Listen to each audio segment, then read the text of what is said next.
how are you? Can you hear me? So, Marta, you are a fundraiser at heart. I think that performance was the DNA of what a fundraiser is, and you clearly understand what the role is. I feel a bit imposter syndrome standing in front of a group of people in a university, so excuse me that I do have notes. I did write this myself, it's not AI, but my delivery will be natural, I promise.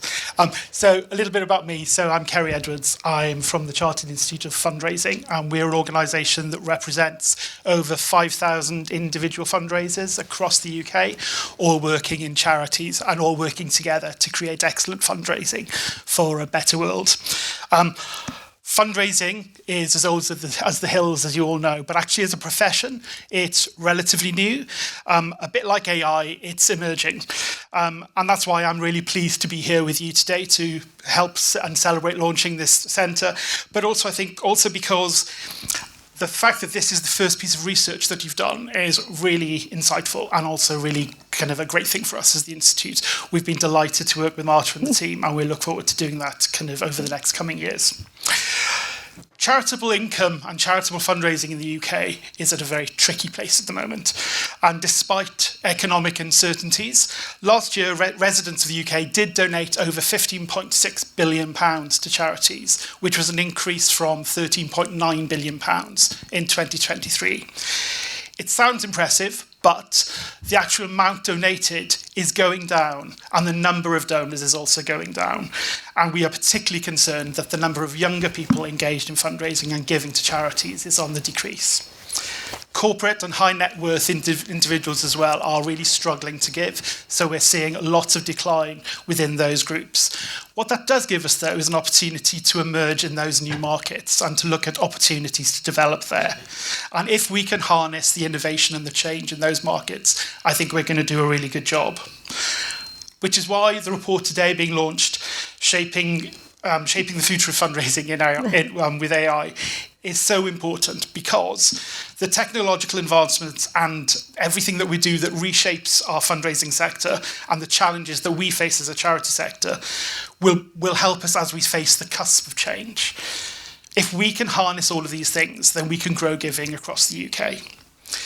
Now, as a sector, we are at our best when we innovate and when we collaborate. We see that from telethons in the 1980s, the development of gift aid in the 90s, and then online platforms in the noughties. When we collaborate, when we work together, we do a great job, which is why I'm delighted that we're working with you colleagues here today, with the University of York, with colleagues from Durham University, and we look forward to developing research in the future and today that will be of insight to both our members, to the learning that we provide them, and to professional fundraisers across the UK. This, for us, is the start of a new era. We will have new research, new ways of learning that we can develop in our professional learning programmes, in our professional qualifications. And the UK is just a start. As Marta said, I've got the advantage of working for the European Fundraising Association as well, and we hope that we'll be able to emerge into a European market with all of this work as well. So I'm delighted to be here, and I will stop there. Thank you.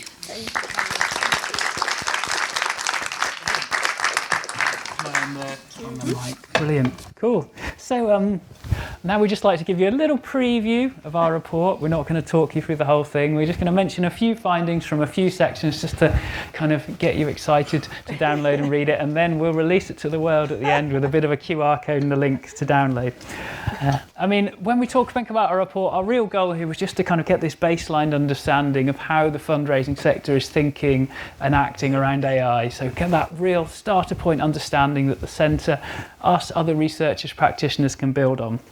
In essence, we wanted to find out things like what is happening in the sector. Are fundraisers using AI? How are they using AI? What might they be using AI for? We're interested in opportunities. What opportunities do fundraisers see when they think about AI? But also challenges. What worries and concerns people? We're interested in barriers too. What are stopping people who want to use AI, in certain ways from being able to do that? And of course, thinking about immediate next steps. What kind of support might the sector need to move forward?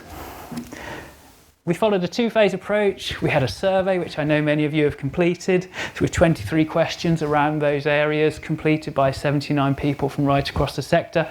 And then Marta and Mary in particular spent an amazing amount of time follow-up interviewing 21 people, having these hour-long conversations, really going into detail about things that were in the survey. I won't talk too much about the survey respondents today because it's all in the report, which you can see. But crucially, the key thing to say is we had an amazing response from right across the sector. All of the areas of the charity sector we're interested in, we had respondents from. We had people from regional organisations, national organisations, large charities and small charities. But more details in the report.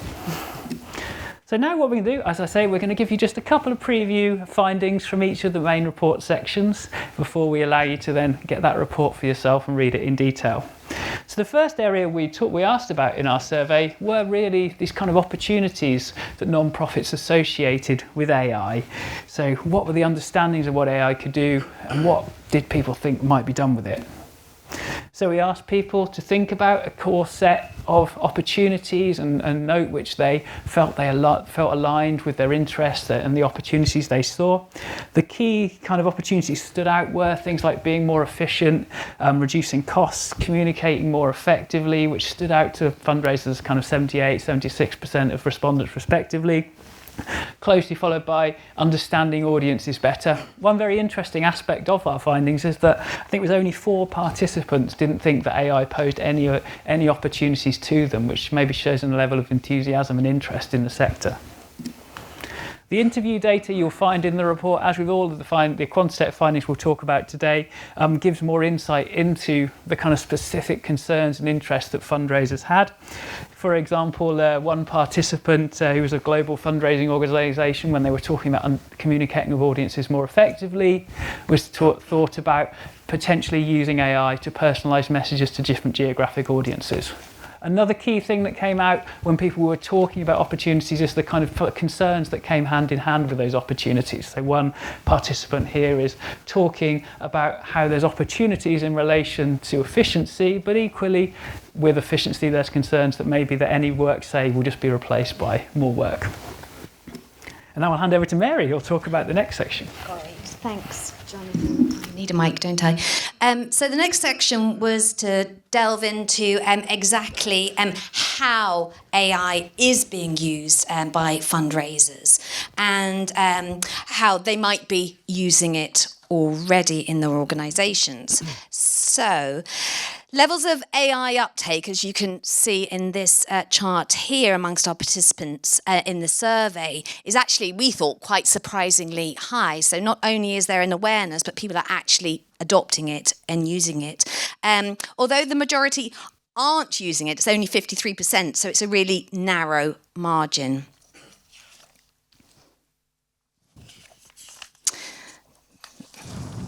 This next chart talks about whether the use of AI is dependent upon the size of the organisation and whether that impacts the likelihood. We had a few theories going into the survey about what that might be.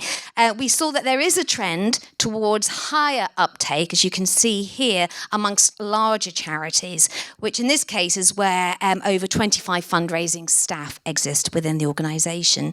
However, in real numbers, there isn't actually a very large difference between charity uptake based on headcount. In terms of how AI is already being used in fundraising by our participants, helping to communicate more effectively was the absolutely standout response.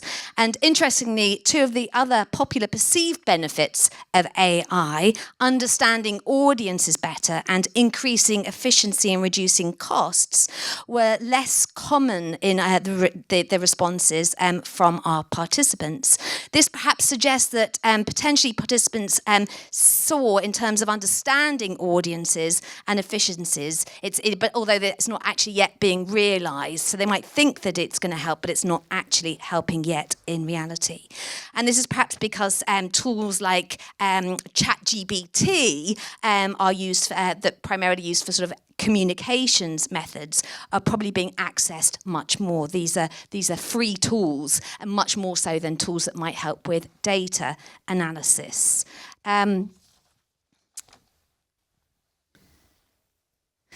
When we looked into how these uses changed based on the amount of money an organisation spends on AI, we saw that it was only charities spending over £1,000 per year that were using AI to understand their audiences. So that they're doing that kind of deeper level of use and interrogation of data that they have.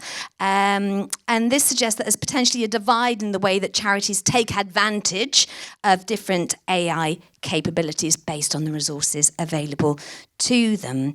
For example, smaller charities without much budget might be focusing on using the free tools, as I've said, to generate content, whereas charities with bigger budgets are able to engage with things like data science practices for deep audience analysis.